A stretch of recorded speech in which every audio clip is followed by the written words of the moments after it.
जोहार नमस्कार। देश में नरेंद्र मोदी ने तीसरे टर्म का प्रधानमंत्री पद का शपथ ले लिया है। प्रधानमंत्री मोदी इस तीसरी बार में एक लंबे मंत्रिमंडल के साथ में सत्ता में आए हैं। आज उन सारे नवनियुक्त मंत्रियों की बैठक अमित शाह के घर पे होने वाली है। अमित शाह पूर्व में गृह मंत्री रहे थे, देखना होगा इस बार उन्हें कौन सा मंत्रालय मिलता है। इस बार जगत प्रकाश नड्डा यानी जेपी नड्डा, जो कि पहले पार्टी के प्रमुख थे, उन्हें भी मंत्रिमंडल में जगह मिली है। एक व्यक्ति एक पद की बात करने वाली भाजपा देखना है कि अब पार्टी प्रमुख किसे बनाती है। फिलहाल कई पार्टी प्रमुख पदों पर रह चुके लोग मंत्रिमंडल में है, वो बात राजनाथ सिंह की हो या अमित शाह की हो या जगत प्रकाश नड्डा की हो या फिर नितिन गडकरी की हो।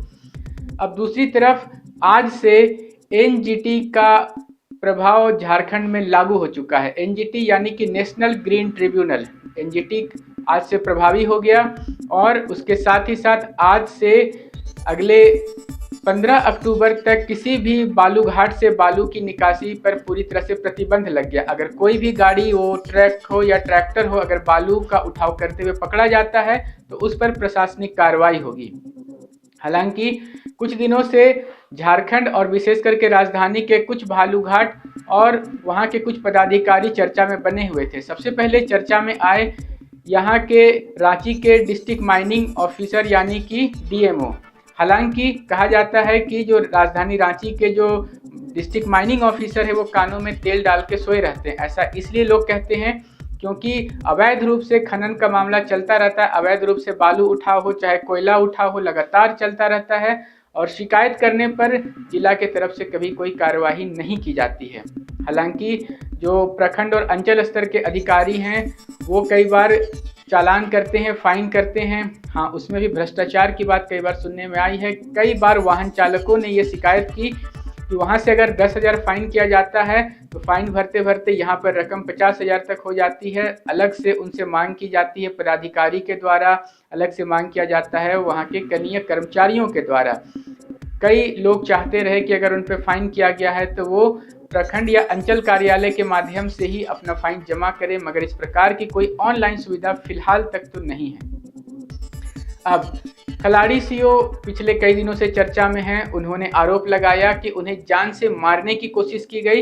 ये जान से मारने की कोशिश की है उन पर जो बालू का अवैध उठाव करते थे। ये बालू का अवैध माइनिंग करने वाले जो लोग हैं उस पर अचानक से उनकी नज़र गई। हालांकि उनकी पदस्थापना को लगभग 6 महीने से ज़्यादा हो चुके हैं और उनके पदस्थापना के पहले से ही बालू का अवैध माइनिंग लगातार चलता रहा है और उस पर शिकायतें भी की जाती रही है, मगर कोई भी छापेमारी दस्ता ने छापा मार कर बिना नंबर के और नाबालिग ड्राइवर के सहारे चलने वाले इन अवैध बालू ट्रैक्टर और बालू ट्रकों को पकड़ने का काम नहीं किया।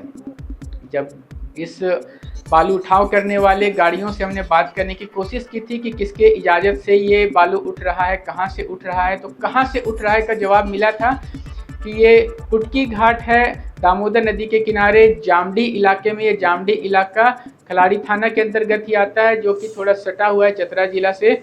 वहाँ से या फिर चूरी में साफी नदी के किनारे का बालू घाट है या फिर मैकलुस्कीगंज में दामोदर नदी के किनारे का ही कुछ बालू घाट है, वहाँ से बालू का उठाव किया जाता रहा। परमिशन किसका मिला उस पर बात जो बताते थे वो बेहद आश्चर्यजनक था। वो गाड़ी के जो ड्राइवर और खलासी थे वो कहते थे कि ऊपर से नीचे तक सब सेट है, सबको कमीशन जाता है, हमारा कुछ नहीं बिगाड़ पाएंगे। हमने कहा कि भाई हम बिगाड़ने के लिए नहीं, बस जानने के मकसद से पूछ रहे हैं।